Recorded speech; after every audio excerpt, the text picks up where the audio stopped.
Okay, thank you all for joining us today. I know we still have a few guests trickling in, but we're going to try to stay on schedule this afternoon. So I'd like to welcome you all to our panel on English learners and methodological considerations.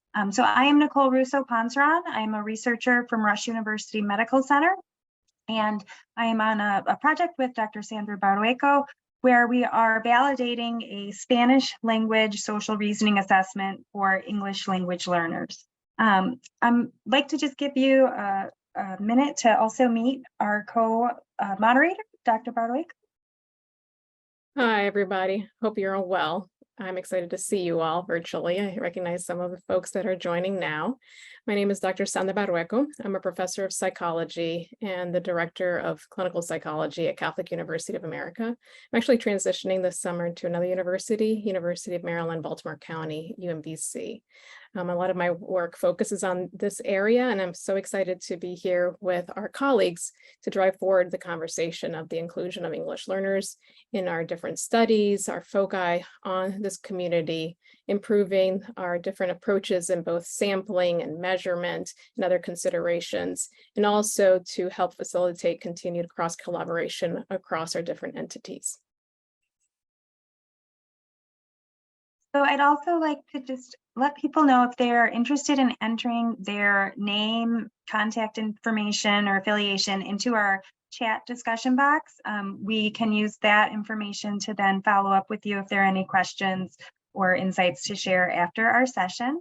And I would also like to just take a couple minutes to talk about our project as kind of the background for why we wanted to move forward with a panel of this type. So I mentioned our study is an IES-funded measurement study where we are validating a Spanish language social reasoning assessment. We are doing this because there are few tools that have gone through a rigorous validation for measuring social emotional learning in English language learners who are Spanish speaking. And so we wanted to take a validated English tool that we developed in order to then do the same type of validation study on the Spanish language version. So our aims for that study are not only to demonstrate the psychometric validity and reliability of our assessment, but also to think about the cultural appropriateness of the measure and whether any changes were necessary or if the tool was functioning as we intended it to in this unique population. We are also aiming to look at the ability to determine a routing system for when students should be taking a Spanish language version of the assessment versus an English language version of the assessment. And then we want to look at the relationships between social reasoning and academic outcomes and social emotional outcomes in these students. We really value the partnership with the communities and the stakeholder input, and we've gone through a few years of participation in the study already. And a lot of the issues that come up in designing and executing a study with this population are things that other researchers have experienced. And so we really want to benefit from the experience of others and have more cross-collaboration, especially around recruitment, and to learn more about sampling methods and techniques. And so we hope that this session is something that you can learn something from, and also will will facilitate those collaborations in the future, and also our collaborations with different school districts and how we work with this community as well. Sandra, do you have any other insights to add before we move on to our presentations? No, that's it. We're excited. Okay, so we are going to ask each of our panelists to take a couple minutes to just introduce themselves and their expertise. And we are going to start with Dr. Paola Uccelli from Harvard University. Thank you, Nicole, and it's so fantastic to be here and to see so many, if not many faces, many names that I know. So nice to see you all this afternoon. And thank you to Nicole and Sandra for bringing us together in this conversation. I am Paola Uccelli from the Harvard Graduate School of Education. But first of all, I am a mother of 2 bilingual and biliterate Spanish-English young women by now. So I come to this work with insights from both my research and my daily life experience. experience of living bilingually and raising bilingual and multicultural children. My research focuses in particular on language learning throughout schooling, in multilingual and also in monolingual speakers in the US and abroad. I'm particularly interested in how individual differences in students' language skills contribute to the reading and writing to learn. And I'm also interested in the ways in which schools integrate students' home languages to create a sense of belonging and learning engagement, and sometimes not. But my current project at IES is focused on the development of a computer adaptive test, a CAT version of a previously validated CALS instrument that we have designed in collaboration with Chris Barr, Emily Phillips, and many more who have supported this work. The CALS instrument is an instrument that measures cross-disciplinary language skills that support reading comprehension across content areas in grades 4 to 8. This instrument is somewhat unique in highlighting areas of language learning that are relevant both for English proficient monolingual students and also for English learning multilingual students. In the current project, what we are doing is expanding our item bank, creating the CAT algorithm, and expanding our sample of multilingual students designated as English learners in our educational systems. So the idea is that this CAT version will adjust to each test taker's ability level so that it will result in a shorter testing time, in reducing the impact of frustration and stamina on test performance, and in so making the test less time and energy consuming for kids and for schools with equal or even better accuracy. In these past years, we've been able to make meaningful progress in our project, but as I'm sure it's true for so many of us, these have been times of challenges and opportunities and unexpected innovation. So I really look forward to hearing and learning from you all today. And I think our next presenter is Yang. Welcome, Yang. So nice to see you. Thank you. Hi, everyone. My name is Young or Young Suk Kim. That's formal name. I usually go by Young informally. Very nice to see everyone. I'm a professor at the University of California, Irvine. My research focuses on children's language, reading, and writing development for monolinguals from different linguistic backgrounds and bilinguals from different linguistic backgrounds or language pairs. I also look at effective instruction based on theory-guided and evidence-based approaches. The piece that I'm going to talk about today is on higher order cognitions in two languages, specifically English and Spanish. We had a 4-year study where in the first year, we developed tasks, particularly in Spanish, and did a validation study. And then it was followed by a longitudinal study where we followed students for 3 years. So I'll be very happy to talk about more details in a bit. I think next is Steve Amendam at the University of Delaware.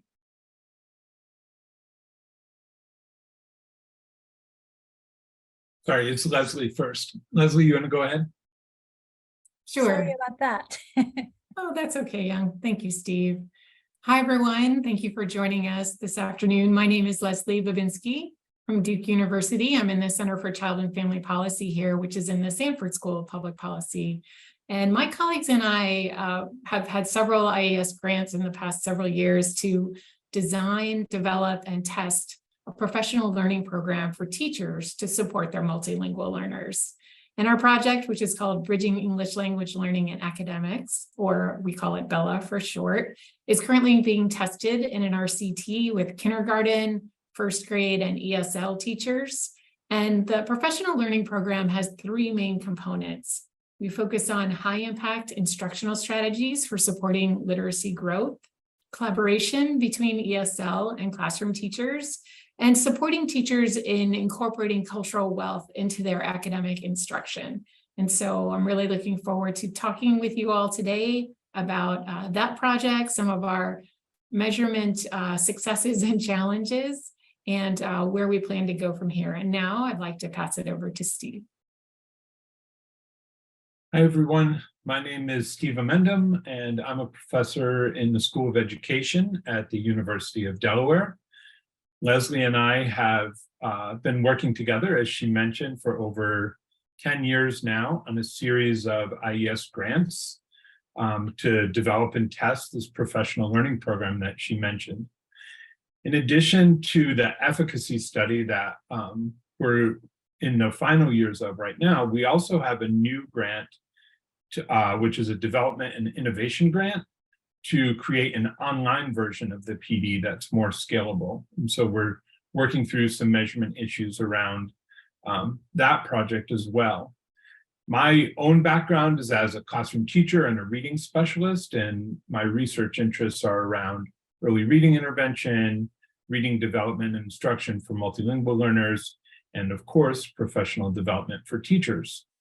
And so we're really looking forward to sharing some of our work with you today and hearing more about the projects that the other presenters are engaged with. So I will pass it over to Kay. Thank you, Steve. My name is Kay Wijakoma. I am a professor here at Texas A&M University School of Education. I also serve as the director for the Center for Urban School Partnerships here at Texas A&M. We have had multiple IES grants related to English learners.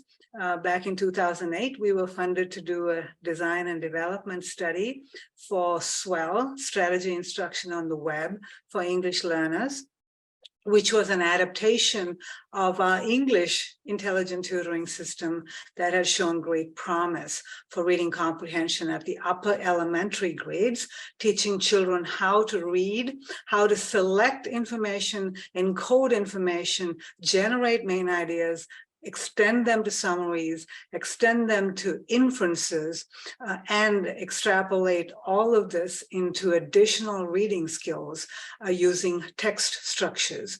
For example, causal relationships that are embedded in the text. We show them how to do this in multiple genres of text, expository text, narrative text, biographies, poetry, and we actually show them how to use this strategy when the text structure is signaled and when it is not signaled, so that children are able to be comprehension detectives in finding connections while they're reading. We have been very successful, especially with the English learner community who are Spanish speaking, because the signal words and all of the additional signals that are put into the text cognates between Spanish and English. My most recent work includes a randomized control trial with 34 schools conducted, and we're just finishing it up to establish impact estimates of the SWELL intervention with teacher support in the schools that we're working with. We have actually worked now to extend our professional development and produce the resources in Spanish and English. We do work in border communities and communities where there's lots of continuous movement among children coming and going. And we've worked in plantations like chili plantations in New Mexico.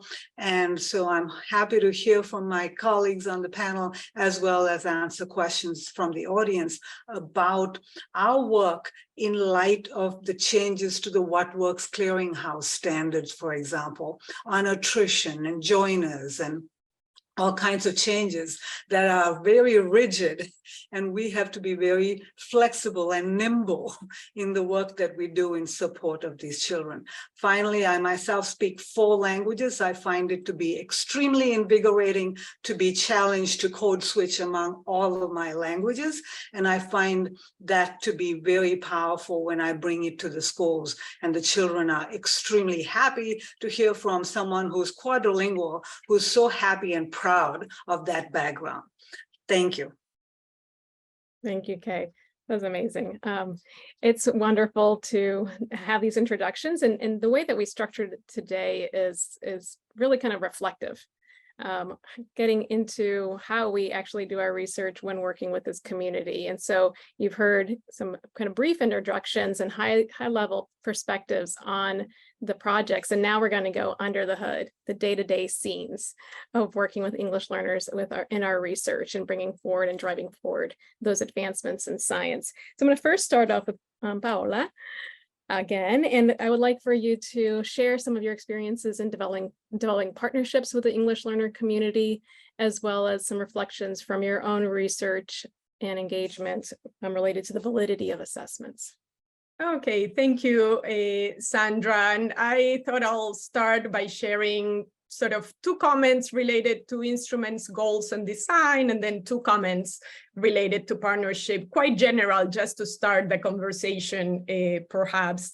Our CALS construct, this construct that measures school-relevant language skills, and our instrument were designed to inform instruction. Certainly not to solve all educational inequities or all instructional issues, but to shed light on an important one related to language. And in our instrument design, what we did is we focused on the language demands of school texts in order not to foreground what students lack, but instead what is culturally specific to school discourse, and because of that needs to be taught. So the CALS instrument has revealed striking individual differences in middle schoolers' language skills, and in so doing, it highlights the important role of language in educational practice, but also in the design of research instruments more broadly. We have translated and from scratch recreated the instrument now in Spanish and in Portuguese. We have it in the works in Mandarin, and we see consistent patterns with school changing abruptly in the language and content in secondary school or in the middle school years in the US without attending to language in instruction. So what we have seen is that this instrument actually captures individual differences that support school reading and writing both in English learning multilingual students and in monolingual English proficient students.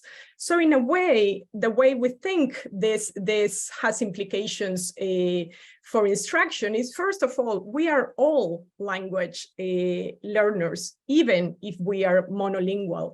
As long as we are entering new contexts with new social purposes, we need to learn new ways with language. And secondary school is a highly unfamiliar new learning context for kids, and a context with very new language and, of course, very new content. But oftentimes what happens is school and curricula, and we all researchers are blind to these needs and assume that students know this language already.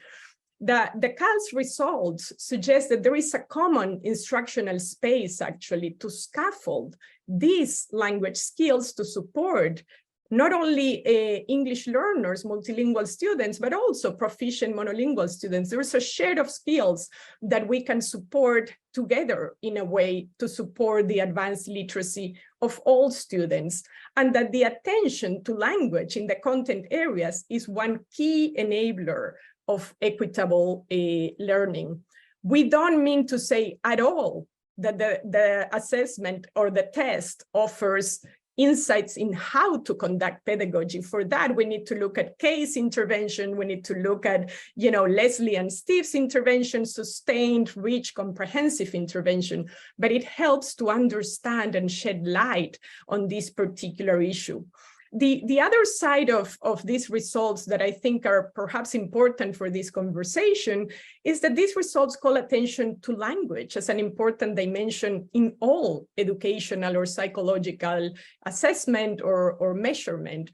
We need, I think we've learned, we need to be very attentive to language to make sure that any language we use in our measurement instruments is understood by students and is understood in the ways that we would expect the language to be to be understood. So that's on the implications of the instrument for instruction and assessment or instrument design. I think a second important comment for me, an important lesson concerns the validity of language measures in general.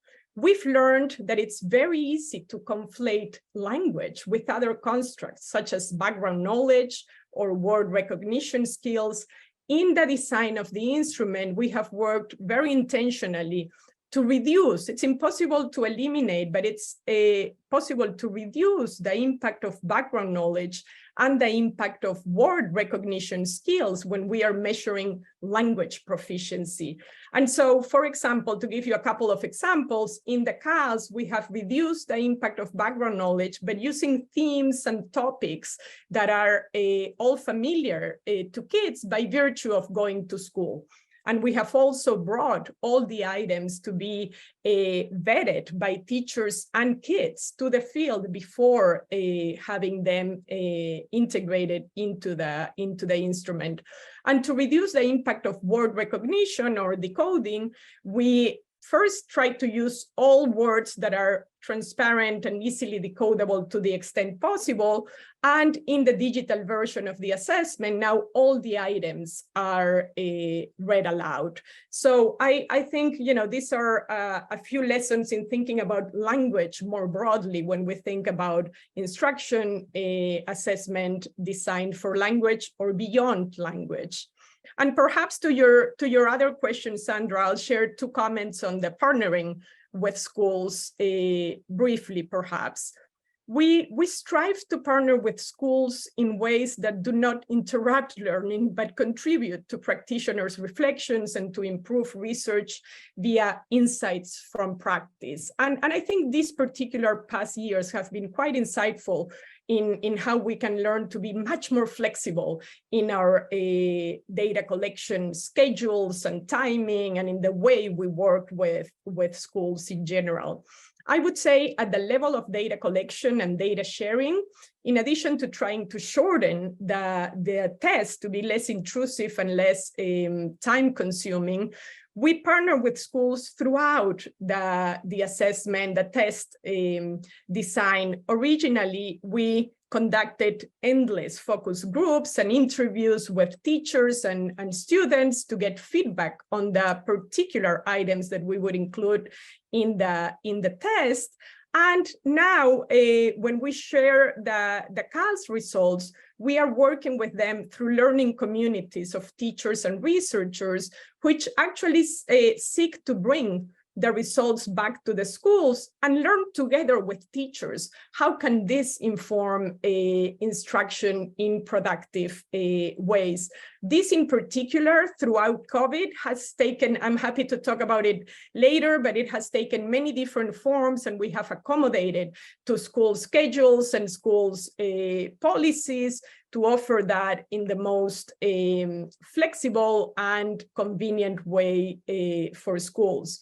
I would say, as a last comment in our accommodation to schools, we originally had designed this study to be a large data collection with common measures that would serve as criterion or control. So we would have a common reading comprehension measure and a common reading fluency assessment across school districts and states.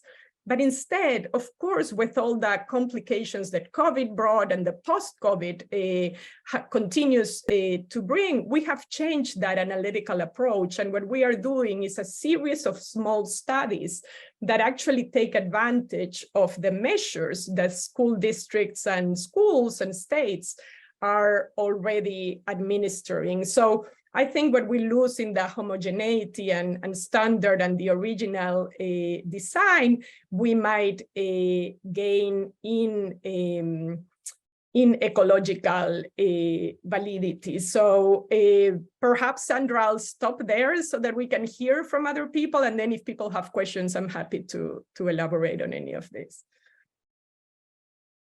Thank you so much. And yes, we will allow for questions at the end. So please do either put them in the chat or save them for later. Next, we'd like to hear from Young. And I know you're doing work in higher order cognitions, and we'd love to hear more about how you adapt existing assessments from English to other languages, different rubrics for coding, and your strength-based approach to assessment. Thank you, Nicole. Hi. So our study examined the co-development of language and higher order cognitive skills and writing skills for English, Spanish immersion bilinguals. And I've actually done that with this work for Korean English bilinguals, but in this one, I'm going to talk about Spanish English immersion bilingual. One thing I would like to note is that bilingual learners' proficiency in L1 and L2 can vary on a continuum, although we might just primarily think about it L2.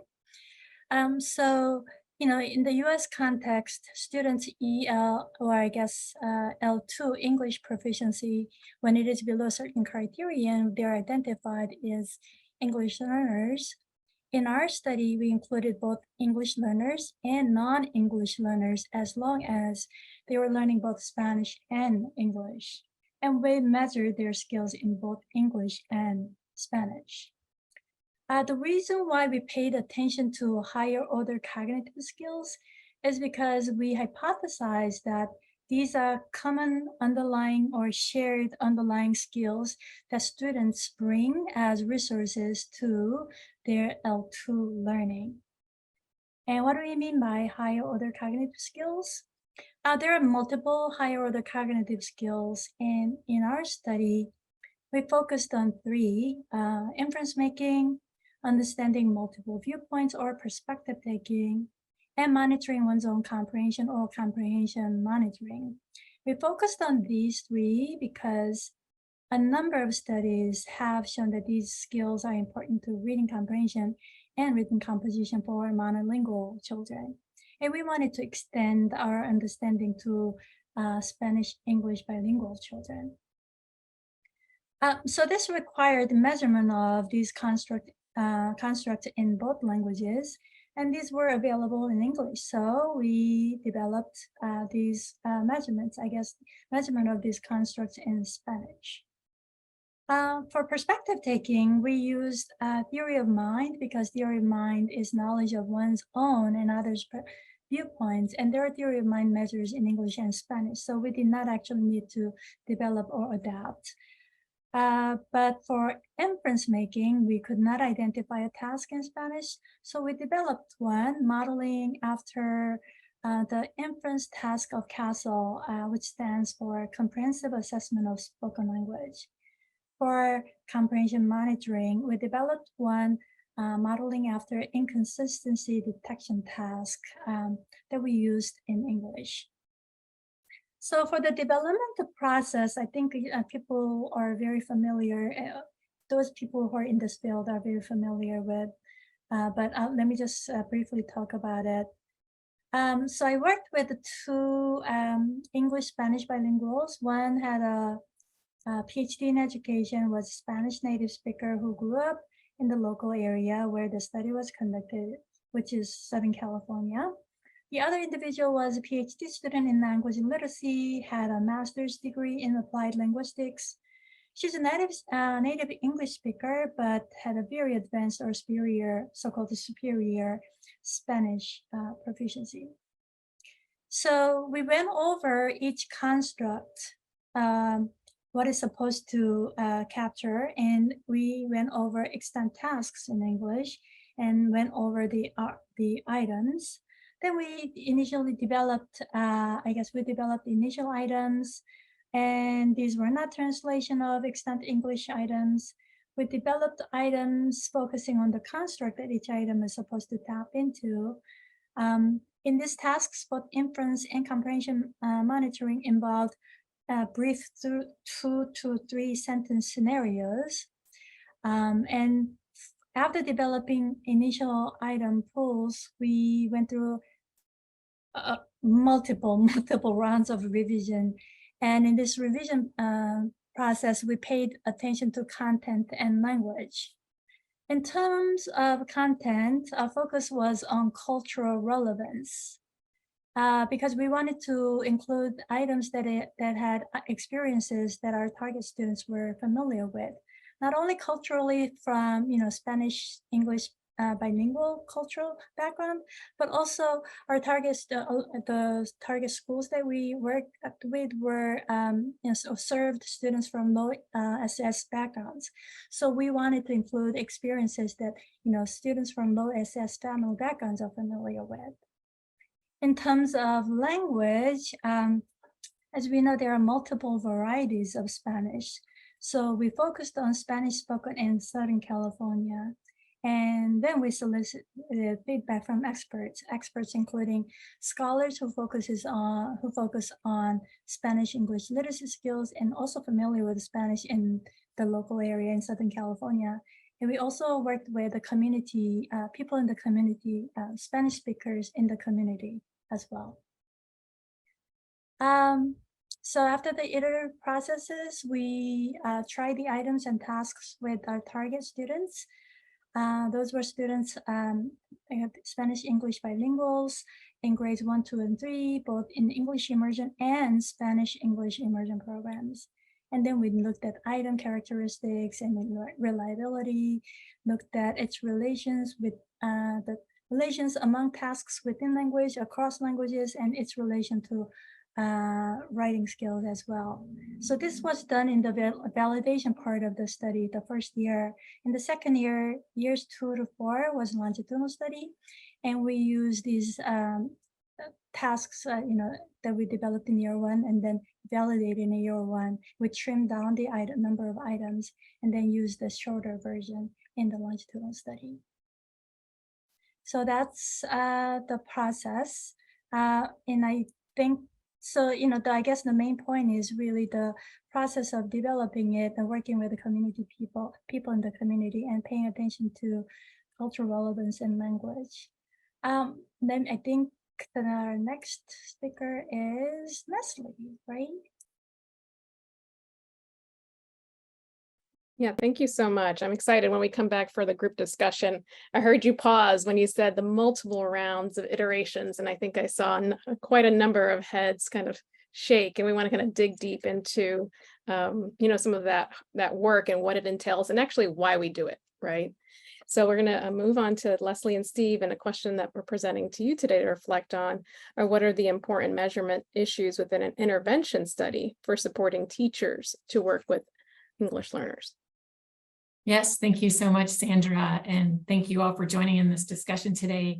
As I mentioned earlier, Steve and I are working on a professional learning program for ESL and classroom teachers to support their multilingual learners. So the target of our intervention is really changing teachers' practices, but the ultimate goal, of course, is to support students' language and literacy skills. And so when we measure our participant students' language and literacy skills, we're using measures of academic progress, MAP by NWEA, which I'm sure many of you are familiar with. And the districts that we're working with in North Carolina don't administer this assessment. So our team administers it baseline, before the intervention, mid-year, and at the end of the school year. And we find that this measurement tool really helps us to be able to analyze student growth, both for the teachers who are in the intervention condition, their students, as well as the students who are in the control condition in our RCT.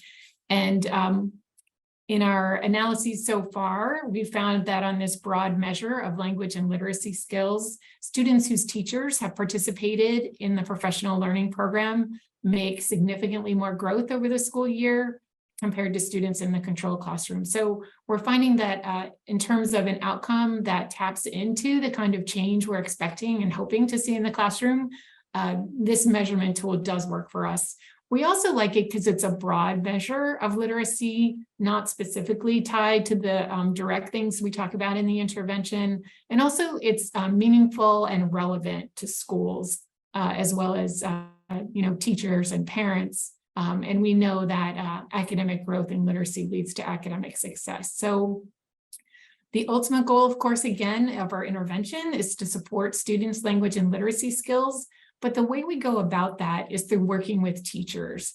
And one of the things that we want to know, especially related to the scalability of our intervention, is exactly what are those specific instructional strategies, modifications to instruction that are leading to these improved student outcomes. And so this really raises important questions for us about how do we measure what's happening in the classroom, particularly with our intervention, because it's not a scripted intervention, but rather true professional learning where teachers are modifying instruction based on the strategies and principles we talk about in the professional learning, but very much adapted to their context. So I'm going to pass it over to Steve, who's going to talk a little bit more about our instructional strategies that are part of the intervention. So like Leslie mentioned, I'm going to step back for 1 second and just say one of our first challenges early on in our first development grant was to think about which instructional strategies we would incorporate as part of this professional learning. And so we relied mainly on the IES practice guide and the research literature to include strategies that had evidence of success with multilingual learners, but also strategies that could support the inclusion of students' cultural wealth and come from an asset-based approach. And also one other thing was that we wanted strategies that could align across general classroom and ESL settings so that teachers who often didn't have the opportunity to work closely together could around this set of instructional strategies. The next piece of that is to think about how do we capture teachers' use of these strategies and across conditions too, both treatment and control. And we tried some of the observation protocols that are often used in studies, but we found that none of them were a great match for our particular study and intervention. So like many researchers, and like Young just mentioned in her study, we ended up creating our own measure, and we just call it the Bella observation tool, where we have a set of indicators for each strategy. And so I just want to say a little bit about some of the lessons we've learned from that work. In thinking about what we've learned about measuring teachers' instructional practices, in creating our tool, we had to be really specific about each component of the instructional strategy, but also start to think about which indicators are sort of common to instruction that you would find in early grades, and which indicators were sort of key in modifying and enhancing instruction for multilingual students. Because of the variation that we saw across classrooms and observers, also, we found that we needed to create a series of instructional videos that really highlighted for classroom observers how to use this instructional tool and what sort of things they could expect to see. The other thing I'll just add about that measurement is we found reciprocal relationships with the development of the intervention and the development of the observation tool. And by that, I mean the development of the tool actually helped us refine our PD in later years and to be really clear and explicit about, with teachers, about ways that we could support their implementation. The other thing that I just want to briefly talk about is we found that measuring cultural wealth in academic instruction was challenging. And our main goal in incorporating and helping teachers incorporate cultural wealth is to encourage teachers to see students' backgrounds and family practices as sources of strength and assets that can actually come into the classroom and be supported in instruction. And what that looks like in each classroom might be different based on the students in that particular classroom. And so we emphasize everyday connections within instruction. So teachers might make small nuanced references to things that are familiar to particular children in their class, but those aren't easily noticed by our observers a lot of times. It's often difficult, we've found, to capture teachers' intentions within an observation without knowing students and their families well. And so that sort of brings me back to what we found is that as we've moved through these series of grants, that teachers really appreciated more and more explicit guidance about how to integrate cultural wealth with the instructional strategies so that Cultural wealth isn't something separate that is different from the instructional strategies, but rather these things happen together at the same time. And when they got some of that explicit work about how those things could be integrated and implemented, we found that then our observers are able to document more instances of cultural wealth. So I'm going to send it back to Leslie just to wrap up with a few words about our collaboration model. Yeah, thanks so much, Steve. So one of the things we're finding is that collaboration between ESL teachers and classroom teachers really seems to be one of the key drivers of improvements in students' literacy skills in the early grades.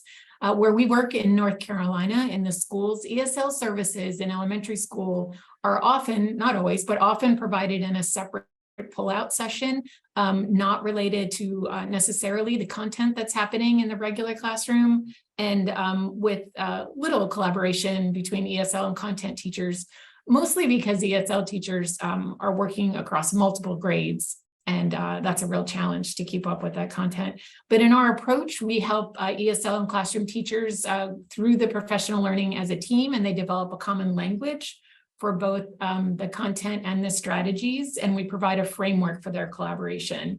So one of the measurement challenges that we have, though, is how do we capture what's happening in collaboration and how that's different from what's happening in a typical elementary school setting in our state in particular. We have a pre-post teacher survey where we ask teachers about how much they're collaborating and what kind of a formal or informal structure they use for that collaboration.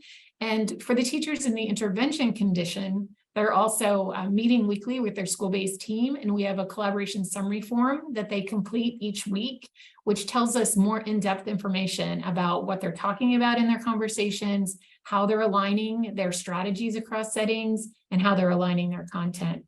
So we have multiple ways that we're trying to capture what's happening in collaboration so that we can scale this program. And as Steve mentioned, we are working on a hybrid version of our professional learning program for the instructional strategies, cultural wealth, and collaboration across settings.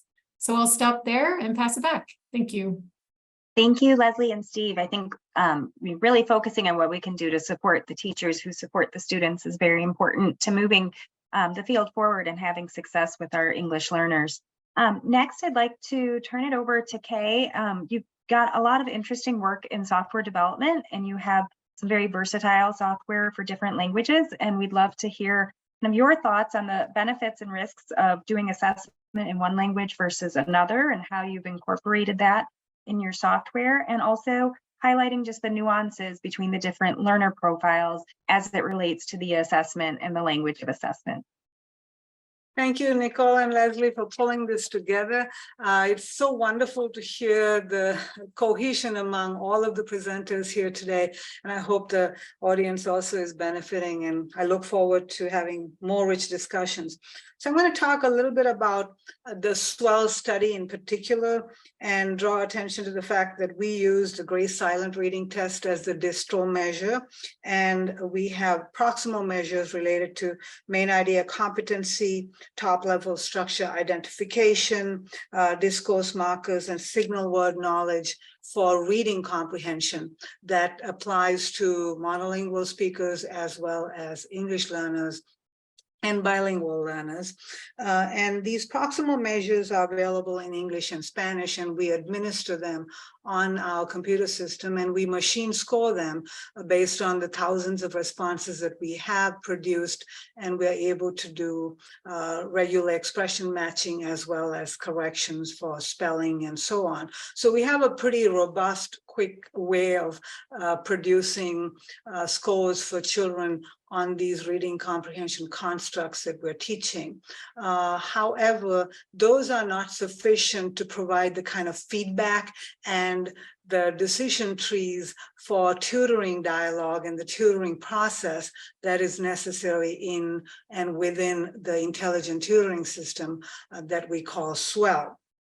And so I'm going to present to you first a little bit of information about why this matters, because as you know, intelligent tutoring systems present a very powerful tool and technology to provide consistent strategy instruction or any type of instruction to children, especially growing up in situations where they're in highly stressed economic conditions and there's high teacher turnover. There's a lot of differences in teacher knowledge on how these need to be brought to these children. And so web-based tutoring system present a wonderful opportunity, but with that opportunity come with a lot of challenges as well. So some of the decision points that are of great concern to us is where we start the children in their journey within this intelligent tutoring system. How do we know what their background knowledge is, what their proficiency in their L1, in this case Spanish, what their proficiency in L2, in this case English. How do we make sure that we are meeting the children where they are? Diane August told me something really important when I got started with her back in 2009, which is that don't make assumptions that these children are very proficient in Spanish, academic Spanish, and that actually plays out over and over again in the communities that we work in. So they might have spoken Spanish skills, their parents themselves might be experiencing difficulties. So we cannot make any assumptions that they have the L1 for us to leverage on our computer system to present some additional help in L1 to support their L2 knowledge. There's also lots of decision points related to their level of mastery of English, motivation, prior knowledge about the topics that we're presenting, and all of these influence our tutoring flow within our intelligent tutoring system. So we want to make sure that we address the children's needs based on where they are. And so we do have lots of built-in assessments, that we call stealth assessments. We inquire about what they know about a certain topic, then we utilize that information to customize content for them. We actually inquire from the teachers about the background knowledge of the students, and we use all of that rich experiences to guide the tutoring. I'm not saying it's easy, it's very complicated because, as you know, a computer requires all of this to be pre-programmed, and you can't be on the spur of the moment making decision points, and you have to build many of these things into that. So those are really powerful tools. And the last thing about this is a very important aspect of web-based tutoring systems is providing very accurate scaffolding feedback to the learner. And for that, we need to know what exactly they're doing and why they're doing it, so that it's not just an overall impression, it's not a holistic score, it has to be very unique. And so what we're doing is we're balancing a kind of a tightrope of giving them activities that can be directly measured and provide some valuable information for us to provide feedback, and then using some of the richer measures like having them write an essay, but those are actually scored by the teacher for future feedback to be given. We don't try to actively do natural language processing live while the student is sitting there to provide immediate feedback, but we do give them tasks that can be measured immediately to provide the feedback. So that's the one area that I want to cover. And the other one is related to overall just doing research with English learners. We have worked in hat chili plantations in New Mexico. In those communities, when a letter is sent home to the parents, it's usually seen as a huge threat. Many of them are unable to process that. In fact, there was a story that a principal told me that a whole community of families moved out when they got one letter from the district. So instead of just sending a letter out and assuming that they can actually read and process the Spanish, we actually go into these communities. We make arrangements with the owners of these organizations to go in during their lunchtime, work with these families. We bring in community members, faith leaders, other people that are, have trust with the community to bring these research projects to them and get their consent to participate. And in light of the changes and the more and more rigorous standards that are being laid out by the What Works Clearinghouse, these things matter. And I hope they will take into consideration how difficult it is to make sure that we actually get the consent from these families, do the kind of work, because these are the children that need us the most. And so we cannot keep leaving them behind in order to meet some standard that's set forth by a group of people. So those are the two big considerations that I want to bring up. And I really am so excited about all the measures that you all brought up, because I can't wait to use many of them in our work that we're doing. So.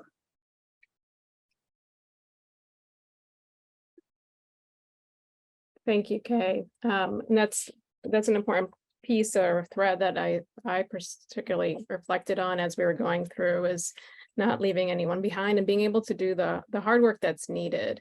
And a thread that was present throughout it all was about kind of the reiteration and the continued work, whether it's on adjusting some of the measures that are being used, and then of course needing to really not making assumptions of how those measures are working for English learners, because the whole enterprise of what we're basing our results on can be misinterpreted and misused, and then inaccurate, which is has many negative effects on it, as well as making iterations to an intervention as it was being adapted.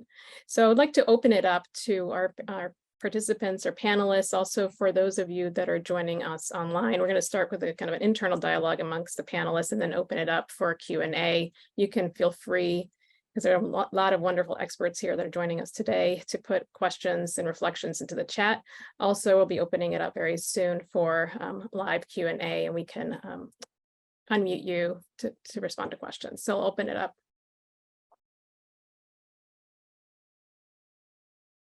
I think I would actually like to start by touching on something that I think we've all dealt with on some level, and that is how we are identifying our language learners and how we are conducting our research so that we have results that we can interpret meaningfully, but having samples who represent the population in the classroom. So I know with our study, we are trying to recruit the English learners and dual language learners, which with a specific background to get at cultural significance. And we're using think alouds and focus groups to really get stakeholder input on the assessment that we're developing. But we've often grappled with how are we defining our population and how do different schools define the population. One of the issues of eligibility for our study and thinking about people who may have kind of outgrown their EL status in the school system, but were classified as EL students. So I would just like to pose that question to our panelists to see how you've addressed it with your studies and what you might recommend for the people joining us today. I could talk about our study just briefly.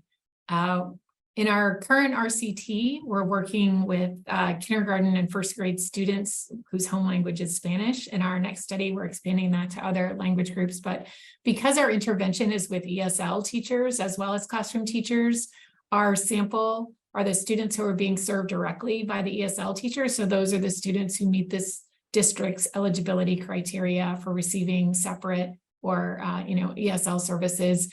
And our state uses the WIDA guidelines, as many other states, but we also find that there are differences among the districts. And so there's a little bit of a different approach for identifying students who are eligible for services.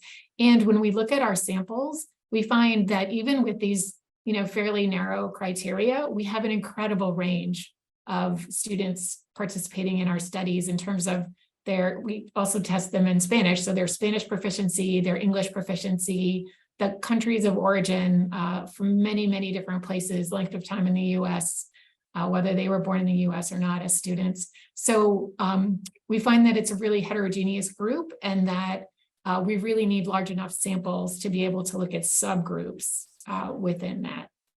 It's a challenge. Yeah, okay. Yeah, and even in our study, it's very similar in terms of it's a very heterogeneous group. We do rely on the school's classification of the students, whether they are still receiving services or not. But that also depends on socioeconomic factors that are shifting continuously. And we do subgroup analyses to make sure that we are not putting everybody into one EL and claiming that they're all one homogeneous group of kids. And the impact estimates need to be carefully teased out based on that. We are able to measure a little bit about their Spanish skills, but actually that is one of the biggest problems right now, is that there is no good measure of their academic Spanish skills that can be used for this upper elementary grade level, because a lot of the work that's being done currently focuses on the early reading skills, and I mean that's a legitimate need, but we're talking about comprehension and we're talking about specific types of comprehension that we're teaching. So I think the more nuanced the measures will be in Spanish and in English, the better we can be prepared to identify and study those groups of students differently and see how our impact estimates change, differ, how our interventions are impacting them, and actually study them almost like a single subject design to see how they're going up and down while they're using something like an intelligent tutoring system. Yeah, like using person-centered analyses. And I'm going to leverage the expertise that has joined us here virtually, which is, you gave us a challenge in terms of, you have me thinking over here, in terms of advanced elementary comprehension skills and assessments, right? And also Steve and Leslie, you have me thinking, and I have some ideas around some of the observational pieces that you were talking about in terms of classroom observations. But for those of you who have joined us who are experts in lots of different dimensions as well, again, part of the intent of this discussion hour is really to really highlight different types of projects amongst us and look at some of the commonalities, but also go, you know what, actually, there's this one measure I used for my study. It actually functioned well. It has some psychometric strengths. It has cultural strengths and linguistic strengths. Or on the other side, sometimes we know some measures that we need to perhaps retool and reset. So feel free to have some kind of direct chats and with our presenters. Paula. Yeah, thank you, Sandra. I just wanted to comment on this issue of categories of bilingual learners. And I think just to, in a sense, resonate with what was said, that there's an enormous spectrum and continuum of skills across kids. So we might use the categories that schools use as a reference point. But I think as researchers, it's actually very useful to measure student skills, because even within, when we measure kids, either in English, we have a measure of school relevant language skills from grade 4 through grade 8, in English only students, or in Spanish only students, where we also have it, or in Portuguese only, you see enormous individual variability in sort of the language of school texts, right? So I think we as researchers, if we can measure those skills to truly speak to the continuity in language skills that kids have, that would be a very helpful piece. And then, yeah, we don't have an equated measure of English learner designation across the country, right? Each state, there are a few, but I think that would be a very useful step forward if we could have one of those, at least to be able to coordinate what an English learning designation means in a different place. But so far, we don't have that. I also wanted, based on the prior discussion, to sort of call for more representation of bilingual learners at the full spectrum, right? We tend to focus a lot on English learners, and we have also a lot to learn from dual language learners. We have followed dual language learners in Spanish and English and see exactly how they can benefit in reading comprehension from their skills in Spanish and English, with Spanish contributing to English reading comprehension, even above the contribution of English, and beyond Spanish, lots of different languages. So I think we are trying to make an effort. It's harder, actually. Spanish speakers are easier to find, but we have also many other languages that we need to understand. We're trying to understand in this assessment also whether home language will have some sort of impact in the items, in the performance, in the assessment. Thank you for that. In some ways I think it's exciting in terms of the richness, right? The richness of our students, of the children and the families, and to capture it at the same time while bringing on clarity to the questions at hand. We did have a question and answer posed in here in terms of how many of those variables, such as home language, proficiency in each language, country of origin, et cetera, would you recommend researchers include in the demographic portions of their studies with K to 12 students that are not EL specific, but could include, and most, I'm going to guess, right? And that's why we're having this dialogue, include EL students. And I will start with just a quick reflection, which is yes, and yes, to include those questions in there. Nicole is in Chicago and I'm in the DC region, and it has been invaluable to include these types of questions. And the wonderful thing is that there has been research already conducted by some of our colleagues here with us today to identify how to ask those questions, which questions to include in order to help the field and drive us forward. So if you'd like to discuss that, feel free to send us an email. We can share some of our questions. We can share out some of our own demographics versus start from this bottom up. There has been research in these types of questions and what can be used well for the field. I'm going to open that up to others on our panel if you want to reflect on that.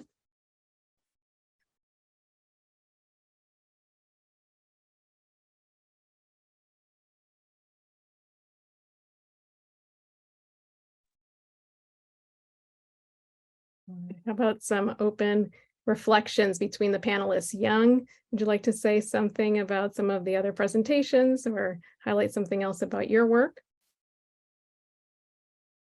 Sure, thank you. Really appreciate the part about, looking into children's resources in both languages. One of the challenges, it's just challenges that I face in working in schools is, we know that measuring students' skills and resources in L1 and L2, whatever language backgrounds would be, is beneficial. But the challenge is, working in the schools, we're limited with the times, right? So measuring in English, for example, and another language is always double the amount. And in terms of measurement, we would think about, yes, adaptive testing and etc. But I do face that challenge a lot of times in the schools. Whenever I approach schools are hesitant because they think there is a lot of assessment, and we have to make a case for how this will be different and how this the measurements that we bring in, not only just English, but their first language, and not only in first language and language itself, but also in our study, like higher order cognitive skills, how they bring to their benefit and they reveal, help students. So that's kind of the kind of perennial challenge that I face. I would love to hear from people about the way they have kind of worked on this piece.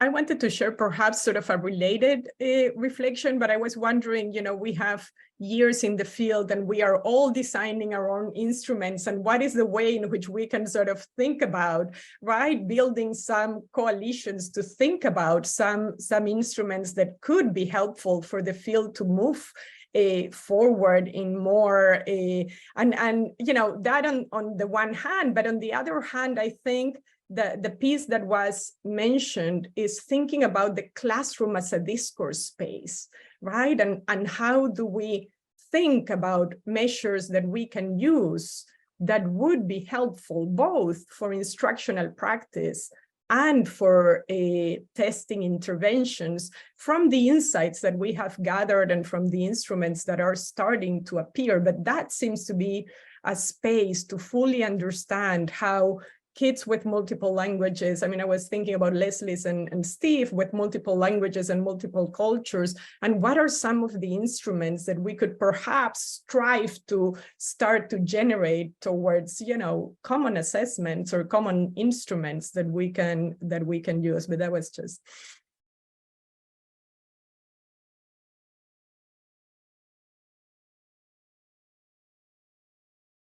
I was actually thinking along the same lines. I think one of the important points too, I think that Young brought up is the idea of all of our projects have limited resources. And as much as we would love to have L1 assessments for students, we were just talking about how English learners as a group is such a heterogeneous group that the idea of being able to get L1 assessments for every single language group in a school that you're working with is not possible. And so I really love the idea of thinking about coalitions to think about what kinds of measures and assessments and observation protocols would be useful across studies. I think that would be immensely helpful. I mean, we heard Young talked about it. We also talked about it, right? Everyone was designing a different measure or protocol for their study. And so thinking about how some of that work could come together would be a great thing for IES to support. Yeah, thanks. Thank you. We're not Kind open. of building on that, you know, I think there's the collaboration among ourselves as researchers in the field and how we can utilize the tools that we're developing for intervention and assessment in other languages and share those tools for research purposes to get larger data samples so that we can really understand how well our tools work and to have those outcome measures available as well. I'd also like to shift gears, or Kate, do you have a comment on that before I shift gears? I would like to speak a little bit about just community partnerships. So I know that some of the initial rationale behind my development of a Spanish language assessment was that we had a school district partner who really needed that for their population. And so we were working with them to do that. And we had a very good relationship. There was trust. And, you know, we had the benefit of resources at the time to put into the development. But I think as we've learned, you know, not just because of COVID, but definitely impacted by COVID, the schools have so much on their plates already, and the EL population has struggled a lot with time spent outside of school. What are some suggestions panelists have for building the relationships in the community, building the trust in order to recruit either individually or recruit school districts to participate in their research? I think we touched a little bit on kind of having an initial partnership, but I think also just as an aside is when we think about an IES grant, you have 4 years to, you know, do your research, and those partnerships take a lot of time. And so how do you do the community building before the funding? And how do you, you know, make the benefits of research participation really available to the school districts or the partners that you're partnering with? So I'm going to give two different responses. One is directly directed towards what you just brought up, which is building relationships and the community building, which we actively pursue through the Center for Urban School Partnership at Texas A&M. And I had presented this earlier, but we have now prepared for families to have podcasts about reading comprehension in Spanish and in English, fully available on every platform that most of these families go to. So we were doing it on all the free podcasts that we were aware of, but we actually found out that most of the families in the border towns used WhatsApp. So we actually put our podcast on there. We have 65 podcasts from every reading level, from kindergarten all the way to 12th grade. Materials from all genres of text available to build trust, build relationships, and for schools also to reduce their kind of burden, because they are also trying to not only have the teachers help the students, but also bring their family communities on board. So it actually gives us a really wonderful avenue and an entree into the schools to show them that we are building beyond just the classroom. I just want to bring up one item related to previous discussions, which is that when we started our work with Swell in the schools back in 2012 and 13, we had built two interventions. One, which was Spanish, which was a lot of Spanish passages and everything read to them, instructions given in Spanish, interactions built in Spanish. And we had an in-between version called a hybrid that presented all the instruction in English with linguistic modifications in Spanish for students. Most of the schools at that point wanted only to use the hybrid version. They were not in the least bit interested in presenting information fully in Spanish, followed by activities. Now, there's a huge push for dual language, which actually then they're asking for us to have technologies that can go between languages depending on what day of the week it is. But that's now presenting new challenges for us, mainly because the instruction that's being pushed and proposed by the dual language programs are invariably whole language based and not structured literacy. And so they're asking for us to present our instruction in Spanish, but they're not quite happy that the instruction contradicts their whole language approach to comprehension. Thank you, Kay. I was actually going to bring that up and just the importance for our field to continue pushing forward, as we have for quite a while, a lot of the folks here again, in the terms of pushing past a bit of the duality of the English versus the other language, and the dual language measures, the dual language approach, and understanding how to do measurement across languages, do interventions across languages, having our systems analyze and understand the whole child's linguistic development, again, across languages. It's a continued need in the field, and kind of responding to what parents want and the teachers and educational systems, coming back to how our sessions all began today, which was kind of like a call out to be really relevant to the times and listening to the needs of our educational systems and our families.